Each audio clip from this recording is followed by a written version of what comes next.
സാമ്പത്തിക വിദഗ്ധൻ ശ്രീ മോഹൻകുമാർ കൂടി ചേരുന്നുണ്ട്. ശ്രീ മോഹൻകുമാർ, ക്ഷേമ പെൻഷൻ മുതൽ സപ്ലൈകോയും നെല്ല് സംഭരണവും വരെ ജനങ്ങൾക്ക് നേരിട്ട് സ്വാധീനിക്കുന്ന സേവന മേഖലകളിൽ എന്തൊക്കെയാണ് നാളത്തെ ബജറ്റിൽ പ്രതീക്ഷിക്കുന്നത്?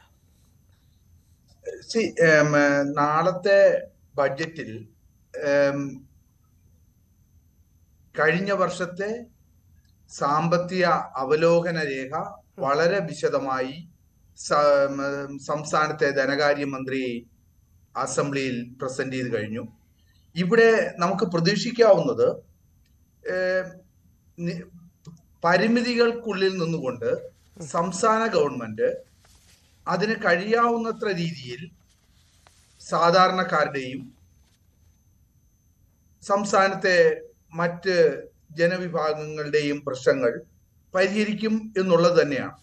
ഇങ്ങനെ ഒരു നിഗമനത്തിലെത്തുന്നതിന് കാരണം 2022-23 കാലഘട്ടത്തിൽ ഇന്ത്യയിലെ വിവിധ സംസ്ഥാനങ്ങളെ വിലയിരുത്തിക്കൊണ്ട് നിതി ആയോഗ് നടത്തിയിട്ടുള്ള പഠനങ്ങളെല്ലാം അവര് നിതി ആയോഗ് സംസ്ഥാനങ്ങളെ താരതമ്യപ്പെടുത്തിക്കൊണ്ട് കാണിച്ചിട്ടുള്ള പഠനങ്ങളെല്ലാം കാണിക്കുന്നത് സംസ്ഥാന ഗവൺമെന്റിന് സാമ്പത്തിക പരിമിതികൾ ഉണ്ടായിരുന്നിട്ട് പോലും ഈ മേഖലകളിലൊന്നും, ആരോഗ്യ മേഖലയായാലും വിദ്യാഭ്യാസ മേഖലയായാലും ഇൻഫ്രാസ്ട്രക്ചർ ഡെവലപ്മെന്റ് ആയാലും ഈ മേഖലകളിലൊന്നും ഒരു കുറവും വരുത്തിയിട്ടില്ല എന്നാണ്.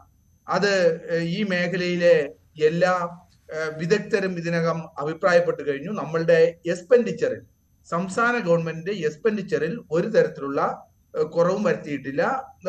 കുടിശ്ശിക പെൻഷൻ 4 മാസ കുടിശ്ശിക ഉണ്ട്. ആ 4 മാസ കുടിശ്ശിക ഇപ്പൊ എല്ലാ മാസവും ഓരോ മാസ കുടിശ്ശിക വെച്ച് കൊടുത്തുകൊണ്ടിരിക്കുകയാണ്.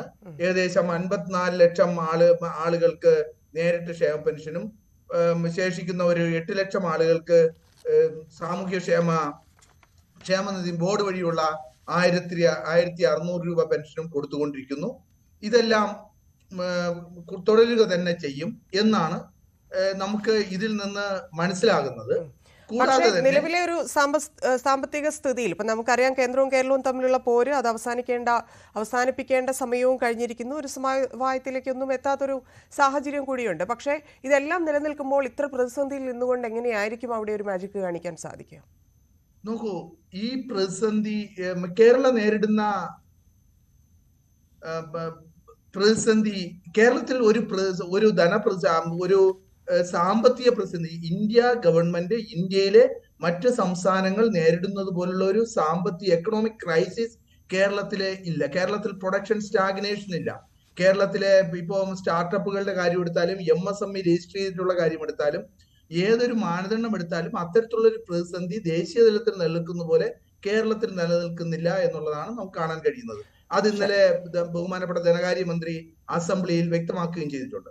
പക്ഷെ അതിൽ നിന്ന് വ്യത്യസ്തമായി നമുക്ക് കാണാൻ കഴിയുന്നത് ഈ സാമ്പത്തിക ബുദ്ധിമുട്ടിനിടയിലും, അതായത് സാമ്പത്തിക ബുദ്ധിമുട്ടുണ്ടായത് 15ാം ധനകാര്യ കമ്മീഷന്റെ തീർപ്പ് പ്രകാരം സംസ്ഥാനത്തിന് കിട്ടേണ്ടിയിരുന്ന തുകയും സംസ്ഥാനത്തിന് കടമെടുക്കാനുള്ള അനുമതി എത്രയുണ്ടായിരുന്നോ ആ അനുവദിച്ചിരുന്ന അനുമതിയുടെ കാര്യത്തിലും അതിലൊക്കെ 2000-3000 കോടി രൂപ പൊടുന്നതിന് പെട്ടെന്ന് തന്നെ വെട്ടിക്കുറവ് വരുത്തിയാണ്. ഇതിന് കേരളം പോലുള്ള സംസ്ഥാനത്തിൽ എത്തിപ്പെടാൻ പറ്റില്ല. കാരണം എങ്കിൽ പോലും നമ്മുടെ GST കളക്ഷനിൽ തനത് വരുമാനം 57 കോടി ആയിരുന്നത് 71,000 കോടി രൂപയായി വർദ്ധിപ്പിച്ചു.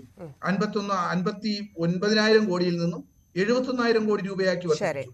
ഇതൊക്കെ വളരെ ഇത് 23% വർധനവാണ് ഈ കഴിഞ്ഞ 22-23 കാലഘട്ടത്തിൽ സംസ്ഥാന ഗവൺമെന്റ് നേടിയെടുത്തത്. ശരി, ശ്രീ ഷാബു പ്രസാദ്, ഈ സംസ്ഥാനത്തിന്റെ ഇപ്പോഴത്തെ